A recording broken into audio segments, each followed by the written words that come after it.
Hello everyone, আসসালামু আলাইকুম। আপনারা সবাই কেমন আছেন? আশা করি ভালো আছেন। কাছে কিংবা দূরে যেখান থেকে আমার ভিডিও দেখছেন, আপনাদেরকে জানাচ্ছি আন্তরিক ধন্যবাদ। আমি ফিরে এসেছি আপনাদের মাঝে নতুন একটি রান্না নিয়ে। তো আজকে আমি রান্না করব ভুট্টার শাক দিয়ে চিংড়ি মাছ। কড়াইতে তেল দিয়ে দিয়েছি, তেলটা গরম হয়ে গিয়েছে, দিয়ে দিয়েছি পেঁয়াজটা ভেজে নিব। পেঁয়াজটা ভাজা হয়ে গিয়েছে, দিয়ে দিব চিংড়ি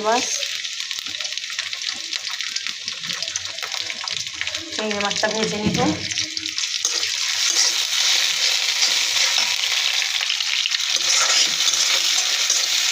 চিংড়ি মাছের সাথে আমি আলু ভেজে নিব। একটা আলু দিয়েছি।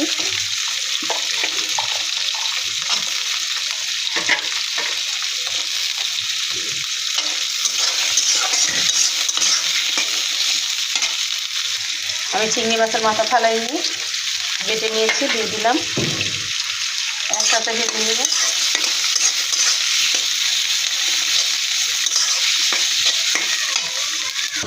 ভাজা হয়ে গিয়েছে, দিয়ে দিব কাঁচামরিচ ফালি,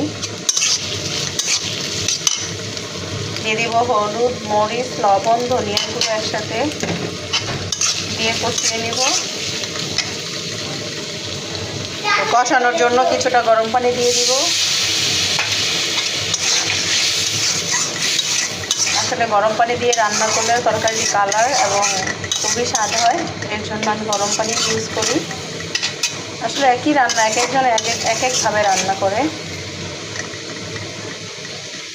তো আমি যদি আমার কথা যদি কেউ কষ্ট পেয়ে থাকেন বা কথায় যদি ভুল বলে থাকি, কথা বলার সময় অনেক সময় ভুল কথা চলে আসে বা ভুল করে ফেলি, ক্ষমার দৃষ্টিতে দেখবেন।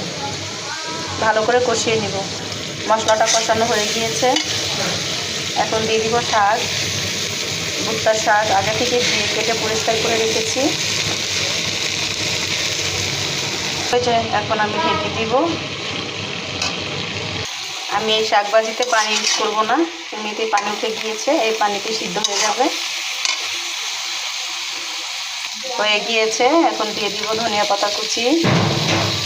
হয়ে গিয়েছে চিংড়ি মাছ দিয়ে ভুট্টার শাক ভাজি।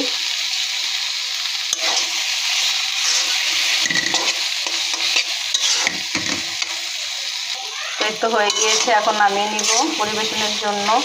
মাশাআল্লাহ, কালারটা দেখেন কতটা সুন্দর হয়েছে। কালার দেখলেই বোঝা যায় যে তরকারি কেমন হতে পারে।